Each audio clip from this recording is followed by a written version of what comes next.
What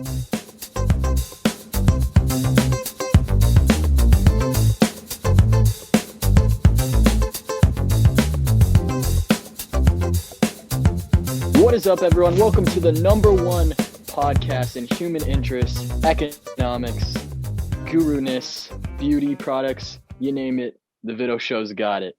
I'm here joined by the always ready, always great, legendary Mr. V, Vidovich, Coach V. He goes by a man of many names. Some of those who are close to him, like I, might even call him Ben. Ben, how we doing? I'm great. I'm starting to really like this guest do the intro thing that's happening lately. Oh, yeah. Good. Making a new segment. I like it. There you go. Yeah. Speaking You're of a busy man. You ready to jump into our first segment here? Because Let's jump right into it. I thought a lot about this one for you. Okay. All right. So. All right. Because I was trying to get advice on questions. They were like, "Oh, ask him like his top 3 favorite movies," and I was like, "Come on." So classic. Right. So here's yours. It's All right, I'm ready. You got to tell me which are the 3 I like where this is headed. Likely dystopian settings that Chris Rubingh could survive in. Wow. Okay. 3 most likely dystopian settings. Or 3 most dystopian settings, right? Like crazy world that you're in that you could most likely survive I took English 9 honors. I know what dystopia means. Okay, you never know these days. Yeah. All right, let me think. I gotta think. Are we talking like do you want the names of like movies I could survive in? It could be any kind of story. Okay. So it doesn't necessarily have to be a movie. It could be a book. I feel like right off the bat. Okay, how about I'm gonna change the question. I'm gonna change the question a little bit on you. All right, let's do the 3 worst I would do in. So like I don't think I could. Yeah. Zombie apocalypse. I'm definitely dead. I don't think I could survive. I don't think anyone would really survive. Like people always like to say like, "Oh, zombie apocalypse." Like, nah, it's over. So zombie apocalypse, I wouldn't survive. Hunger Games, I'd survive probably till like the 5th night. It's a dystopia, right? Oh yeah. Yeah. I'd say like 5th night. I'd make it to the 5th night. I don't got a lot of muscle on me. I don't got a lot of like fat either. Like I don't have enough to survive off of, like eating wise. Like on my own, I couldn't make it. So yeah, definitely dying in the Hunger Games. I would survive though. You could argue that we are living in a dystopia right now, and I am surviving and thriving. So I would say if there was one dystopia, it would be the one we're living in right now. Okay, you still got 2 more. 2 more? I just gave you 2. Okay. You were gonna die. I changed the question on you. Okay, fine. Dystopia. All right. If like I'm gonna make up a dystopia. Like if the world was like Waterworld, I would be a beast at Waterworld. Have you seen that movie? No. Me neither. But like the concept is like the whole world is like it's all water now. There's no land. This makes me think of Jaws. I don't know if that's a dystopia. No. It's like have you ever been to Universal Studios? Have I heard of Universal Studios? Yeah. Have you been to Universal Studios? Oh, no, not yet. Okay. Well, they have a show there. It's like the whole world is watered and you gotta like scavenge like different like metal to make like rafts out of, and they're like living on these like floating islands. I do good in that. I definitely do good in that. Got it. And then the final dystopia I would do good in is haven't read the books, haven't seen the movies, but I like the title, so I'm gonna go with Maze Runner. Like if I was in a maze, I'm pretty good at mazes, so like put me in a maze, I think I'd survive. Wow. Okay, so you're just gonna thrive in the unknown to finish off. Exactly. I mean that's a pretty tough question. I think that's a tough It is. one. I wasn't expected. I was preparing so many, but that wasn't one of them. But hey, expect the unexpected when you're on the Vido show. Yeah. You gotta try to come up with more creative questions, I feel like, than top. I think the last one I did was top 3 French fries, which maybe that's like a C plus kind of question. Yeah, yeah. I felt like this was in the A range. This one made me think a lot. Yeah, there you go. Yeah. What would you grade me based on my answers? Probably like a B. All right. I'll take it. Hey, I liked how you tried to change the question. I always appreciate it when students do that. Think students. outside. I was never your student. Well, when people challenge the premise of a question, I think that's good. Oh, there we go. Yeah, because they're thinking creatively. Exactly. And, that's definitely a gift of yours. I could have seen you surviving in the zombie apocalypse, though. I was kind of surprised you ruled that one out first, gotta say. Yeah, I don't know. It's tough. I've like watched part of The Walking Dead, and by part of it I mean like when my brother watches it, I watch like it in the background. Mm-hmm. But I don't know, man. I'm not into the whole gore thing. I think I'd be too freaked out. Yeah. I'm not. Yeah. It's understandable. Yeah. And plus it seems like a lot more fun to be a zombie than be fighting against the zombies. Like you got a whole horde with you. You got a whole like team. It'd be a lot more easier.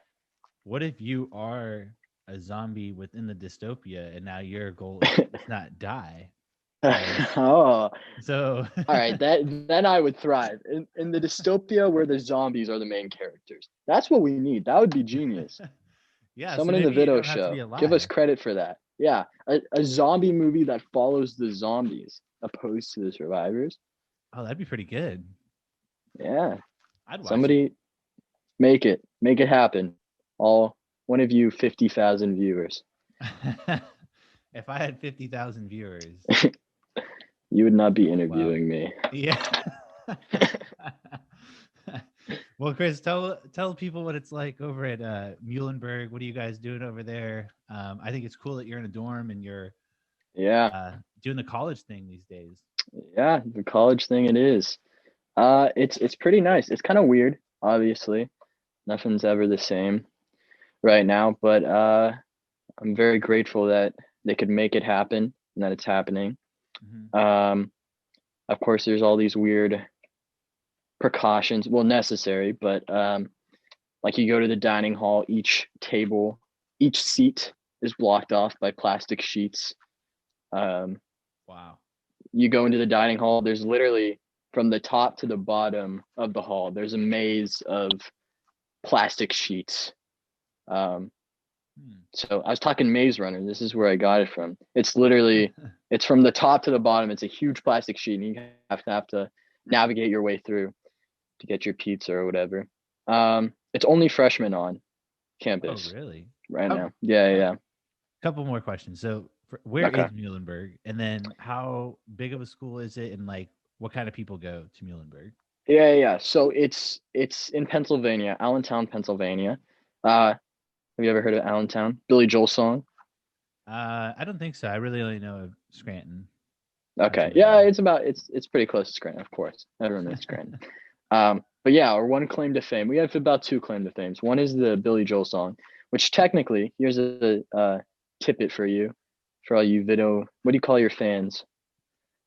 I haven't met them yet. We'll call them for all the Vido army out there. So Billy Joel, there's a song called Allentown by Billy Joel, as I've mentioned about 3 times now. But it originally was the song is actually about a town called Bethlehem, which there's a steel factory next to us named Bethlehem. But he changed the title of the song because he was afraid it was going to have religious connotations. So he changed it to Allentown. So fun fact. Yeah. It's about an hour and a half from New York. So you can get there by bus.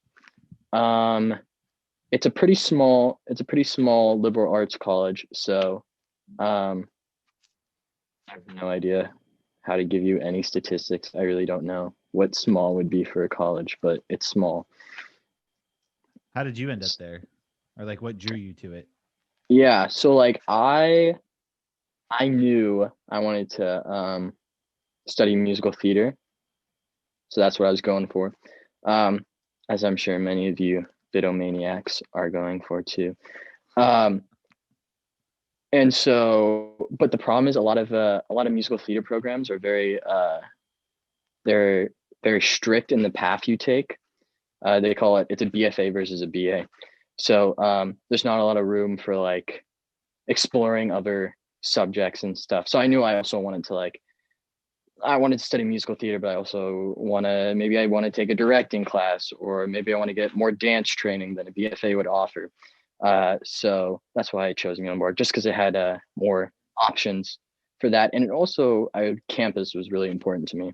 And a lot of those intense musical theater programs had, a lot of them are like based in New York, and it's only like a building for a campus. And that's not really what I was looking for.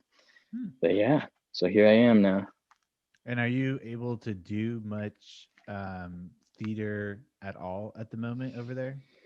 Yeah, we're class wise right now. I kind of decided, because I knew it was going to be weird. I decided to take a lot of my kind of like theater history classes first, so I could get those out of the way for my requirements. Mm-hmm. So then when we're back to normal, I could take all the more face-to-face classes that rely more on interaction. But I've been a little busy. I'm in a play right now. Of course, it's all zoomed out. What? Um, yeah. So this is actually the second Zoom show I've done. Pre-corona, I was involved in a show, Little Shop of Horrors, but due to corona, it had to get shut down. How do you do a And show over Zoom? yeah, so for the first one, what we did is we rehearsed over Zoom, we blocked over Zoom, choreographed over Zoom, and then we filmed we filmed ourselves for like the big group scenes. Mm-hmm. And then for kind of more one-on-one close-up scenes, we would go into Zoom and they would film that, and then they sliced it together and then streamed it. So it was really more like a film uh, than it would be like a Zoom show. It wasn't live Do per you se. have like a link to that we can put in the show? I would love to just check that out and see what it looks like. Uh, Technically, no, but Okay. you can DM me if you want. I don't know. I don't want to. Oh, is this If for the there's an class or is this FBI for the agent. school? This was for the shows, but it's kind of tricky because technically, rights issues. Mm. It's just a whole different thing to get rights if you're filming a show than if you're just performing a show. It's a whole Uh, tricky thing. I believe But it. yeah. So no, there is no filmed copy of this anywhere. But if one of your 150,000 fans would like to DM me on Instagram, you may be able to find it. But no, that's for one of them. The other one I'm in right now is this one's a play, so it's a bit different. But this is different because the whole process started over Zoom. Um, so we're trying to experiment with, everyone's trying to figure out how to do stuff virtually now. But arts people are always crazy and trying new stuff. So yeah, we're just experimenting with the new format of like how you can present stuff. Zoom's got all kinds of cool filters and features that you can take advantage of. But it's going to be done in the same way that it's going to get filmed and then it's going to be put out there. Yeah. Okay. So when you're doing it on Zoom like that, do you guys still have costumes and do you have to have a specific background? Yeah. So for the first one I did going back, what we had to do is we had to pick up our costumes, had to bring Wow. them back, and then we just used we experimented with virtual backgrounds a little bit, but you know how it is. You're a Zoom guy. It's kind of choppy and not very consistent. So we ended up just going with like a gray scale wall. We Okay. all had the same gray background. Yeah. Um, so yeah, it was still the whole 9 yards though, everything. And that's how it's gonna be for this one as well. You have to get a little more creative in these spaces. But yeah. I mean, as you know, it's only the top half that really matters. So yeah. Like many classes, I don't think there's a couple scenes where I probably wasn't wearing pants. But There's another fun fact for all you Vidovins out there. Yeah, I didn't even think about that. I Yeah. saw some people, it looked like they were rehearsing for some kind of show at a park when I was just walking around the other day. So I was wondering No, really. what that was. I mean, maybe Yeah, they're going to do like an outdoor thing. I don't know. I've seen one outdoor thing. Um, it was just a staged, it was a reading. It was just a reading of a show. Mm. But they were all in masks and it was outside in a parking lot. But that was the first live theater I've seen um since the pandemic. I know it's very tricky. You have to get like permission from the city and you have to get all sorts of permits and stuff. But yeah. Yeah. Yeah, I think the last one I saw was, I think it might have been the second to last show that we had of Mary Poppins before Yeah. everything kind of closed that you were in. That was pretty cool. Yeah. Yeah. And Yeah, nothing that was since. crazy. Yeah, that was pretty fortunate though, because we got to know so many of these productions were just shut down with no conclusion or ending or kind of closure. But we were lucky in the fact that we did get shut down a little early, but we at least got to know that, this is our last show. Oh And yeah, this is why don't you take us through what that was like because you're in your final year as a senior and you're doing yeah, this show, and it's, yeah. I imagine like the highlight, you're the top dog in some way of, being a senior, you the rest of the seniors as well. So what was that like to have all this go down? Not necessarily cutting it all off as you said, but like in the middle of it. Why don't you take us through that? Yeah. Yeah, so we actually we didn't even get to know that it was getting shut down because this was still in the early days of the pandemic, right? Before everyone knew how Hmm. serious it was, right? It was kind of like it was back when we thought it was like a 2 week vacation. Or at least we didn't even Yeah, know that yet. Yeah. I think it So was early March, like before anything even shut down. yeah, like the first weekend was definitely gonna happen. So what happened is it was the first weekend, and then we were supposed to have shows Friday, Saturday, maybe Sunday. I forget how it worked. And basically that Friday, we didn't even know. There's a mass email sent out saying schools closed. Um, any activities following today or ceased or whatever.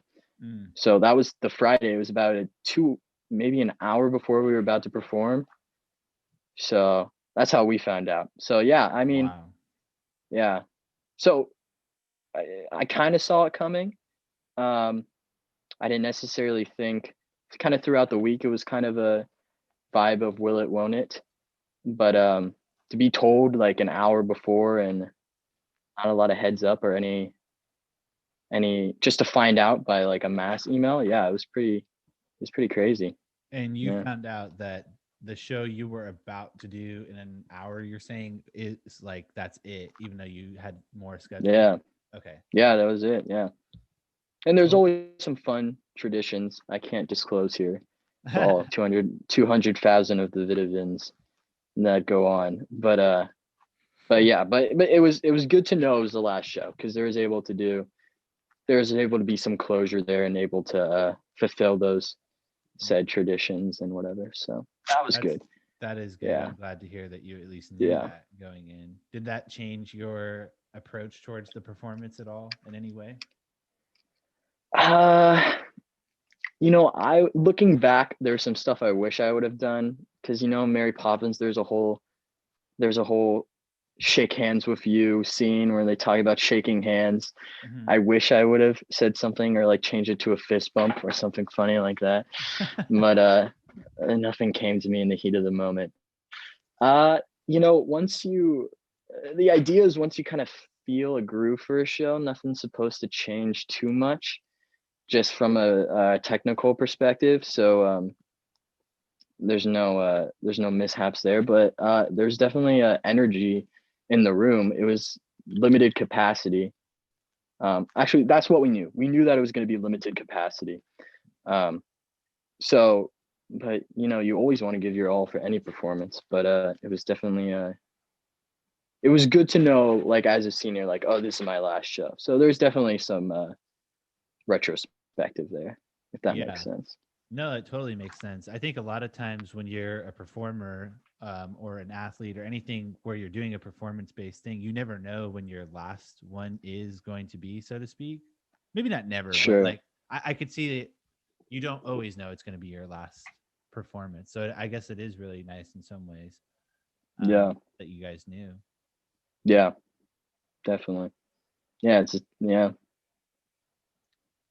What kind of roles? This is another question I wanted to ask you. What kind of roles do you All right. feel like fit you I'm best, or ready. you enjoy playing the most? Because uh, and I also wonder if that's something you even think about, or do you just audition and Sure. you get the role that you get and you're cool with it? Like, what is that Sure. like for you?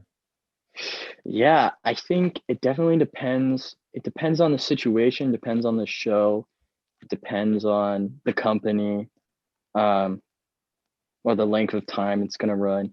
Um, Generally, uh, I like to play kind of comedics. My style has been my style that I've kind of morphed into. Um, but like I said, it depends on the company. I did a couple uh, productions where it was just really great opportunities to work in the ensemble and be able to like do work with some professional actors in a semi-professional production. So in that case, then it's just kind of where they where you fit in best, where you need to. It gets to a point at some points where it's less about talent and more about fit. Like where do you fit best per se? That makes Um, sense. yeah. Like once you get to a and I'm not trying to say like I'm at this level or anything, but like at a professional level, like sometimes in like I don't know, like if you go to a middle school production, it could be about like, oh, well, the most talented person is probably gonna get the lead. But once it gets to like a point of like professional productions and stuff, it's more about everyone has talent, so it's more about like where's your fit and where's your type, if that makes sense. Oh yeah, absolutely. And it's all Yeah, about making the pieces you have work. And I imagine that's kind exactly. of difficult for directors when everyone's pretty talented, and Yeah, you're gonna have to make some people unhappy if they get a role they maybe weren't super juiced about. But I imagine that's what makes a great show, is when people are willing to just do what they got to do for the benefit of the show, and it's more about. yeah, and it gets to a point to, again, I'm not saying I'm at this point yet. I'm not trying to, but it gets to a point too where like if you're like doing this professionally, where like it's not like you try out for a role and if you don't get it, you get it in the ensemble, right? Mhm. Once you do it at a professional level, it's like um, you try out for the role, and if you don't get it, then you move on to the next project. Wow. Because if you're that tight, that's going to be considered for that. It kind of they call it two kind of paths in like acting. There's kind of like the singer dancer track, and then there's like the actor singer track, Mhm. and that's how usually you do calls and auditions. So is one Is track more okay, or I don't know if that's the right word, but like they're most likely going to be ensemble, and then the others like I'm going for that lead or high yeah. level So if role. you're the dancer singer track is usually like the ensemble, uh, and like is more the ensemble way, and then the actor singer track is more of the lead supporting role track. And But is that again, a you have to be insanely talented to do either parts. It's just a different specific skill set. Uh, yeah. and is that a choice that actors and actresses make when they're pursuing a career, or do they just kind of know like I probably got to go this way, or I want to go, like how does that sort itself Yeah. out? Well, I for so when you go to audition again, I'm not. This is all based on research and people I've talked to. Okay. Um, it's usually when you go into audition, you're either there's two different calls, right? Hmm. So once you join the union, there's actor singer call and there's dancer singer call. So you slot yourself into which one you're going to go into. So you have to eventually decide. And people do both, of course. Oh Um, but yeah. no, I don't. You're telling me stuff I don't know anything about. I just go to shows Okay. and I'm like, Okay. wow, that's a great show. So the behind the scenes is fascinating to just learn about it. I didn't even know that there was a union. Does it represent both Oh yeah. tracks here, or is it like Oh everyone's yeah. in the It's union? called Actors Equity Association, and I mean it's basically because so many people want to be in the industry that people would be willing to do a lot more for a lot less, right? Mm-hmm. So it's kind of to protect the talent, and there's a whole bunch of rules, like you have to take 5-minute breaks every so often. Mm-hmm. And you have to you can't film certain performances. You can't. There's all kinds of weird rules that So when I watched Hamilton, all those people were in that union. Mm-hmm. Okay, got it. Most likely, yeah. Occasionally you'll see. Usually, what happens if you ever seen a touring show, like you ever seen a show in like the Orpheum in San Yeah, Francisco? yeah, I've been there Yeah, a yeah, couple times. yeah. So that's basically what happens is once a show goes off Broadway, then it starts to tour, right? Uh-huh. And then usually the first tour will be the equity tour, and then usually it might do now. What's kind of the pattern is that it will do a second non-equity tour. So it is possible. Again, I'm not entirely at the level yet where I know everything, Mm-hmm. but it is possible to work as non-equity, but most auditions to get into the audition, you already have to be Mm. equity. Okay. Yeah. Or in When the union. when do you join that? So you have to earn points. It's kind of a point-based What? system. Yeah. So this is what I'm trying to do this summer is or at least in following summers is you have to you can do summer stock, which is basically like you do 5 or 6 shows in one summer Okay. and you do everything. You're in the show, and while you're in the show, you're learning another show. And while you're doing that, you're also doing valet and ticket sales and everything like that. Uh-huh. And then what they do is they bring in for the leads, they bring in big names usually that will work the lead parts while you're working your butt off. And then you get a certain amount of points. And then eventually, if you build enough points up, then you can get your card. Another way you can get it though is that if you happen to, sometimes there are non-union calls, so there's equity calls and then non-union calls. Mm-hmm. Is that if you happen to do a non-union call and then they really like you and then they want to sign you for the show, you can earn your contract instantly. Wow. Yeah. This is pretty mind-blowing to me. I think And everyone's going to learn a to lot. be honest, I don't know everything about it. Like I'm still new. I'm a freshman, so I'm still learning everything. But this is knowledge that am hopefully relaying Oh, absolutely. correctly. I mean, Yeah. that's one of the coolest parts about just doing this podcast that, as you say, hundreds of thousands of people are listening to. Is just getting Well, I to actually think it's up to 500,000 now. it's just learning different, like life paths that people Yeah. are on and like how they see the world and stuff. It's really cool because I Yeah. don't know any of that.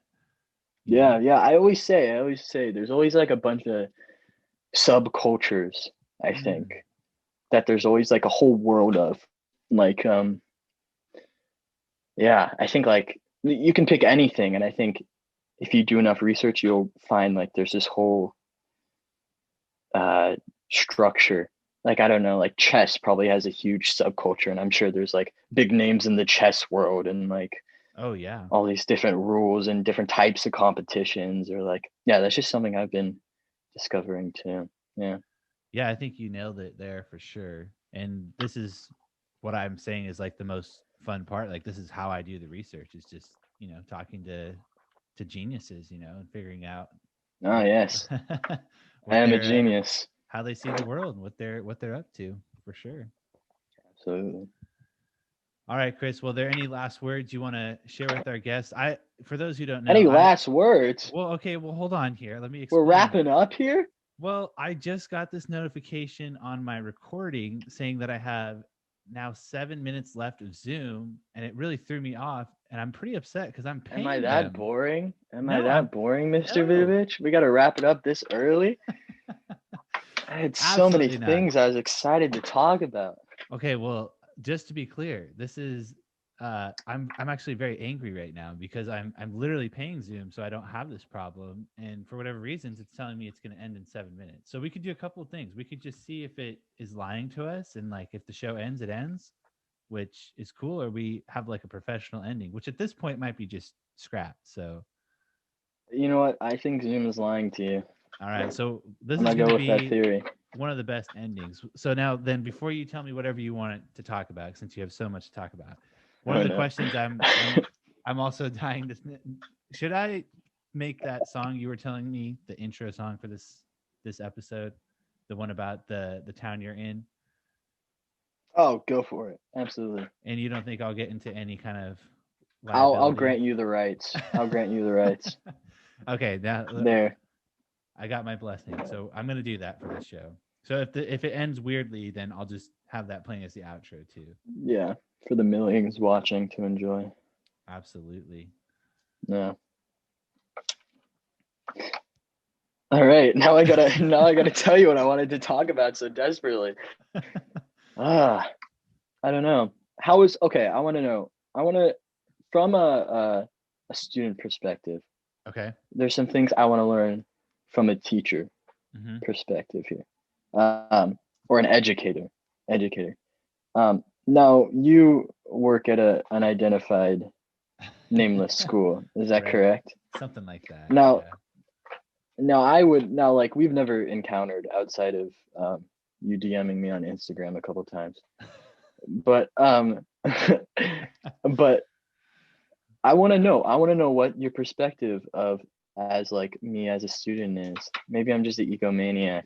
I want to know. No, I remember. How do I rank in all your students? Very memorably. You. Okay, that's a relief. So when you described yourself as comedic earlier, that for sure stands out. I can remember things you said in class where I was like, wow, I have to be somewhat professional and not just completely start laughing outrageously here, which has been a personal struggle of mine to give that professional vibe sometimes, which who knows if I'm doing good or not. I think that's good though. I think the less professional, the more students are going to opt to listen and connect to actual material. Yeah, I definitely agree that you have to not be overtly like pushy with your content and sure at the expense of like just being real and a little more laid back. So that's definitely my approach. But to get back to your question, yeah, comedy for sure. Like I remember in seminars, you just had me cracking up whenever you were talking, and then your backpack always cracked me up because my backpack. Whenever you had my satchel, whatever it was, had no organization whatsoever. Oh, would you like a tour of it now? I kind of do. Is it a little cleaner these days, or? Oh, you wished. Well, those at least don't look loose papers. Look very crumpled. For those who can't see, Chris used to have like paper balls, maybe some pancakes, who knows, stuff in there, and but I always somehow managed to find the right assignment, didn't I?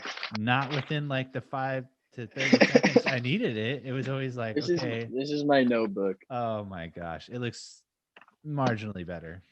It does. But it's only been like a couple weeks, so it might just be that too. Yeah, I consider myself the neat type.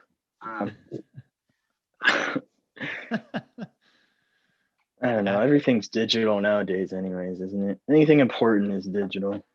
Yeah.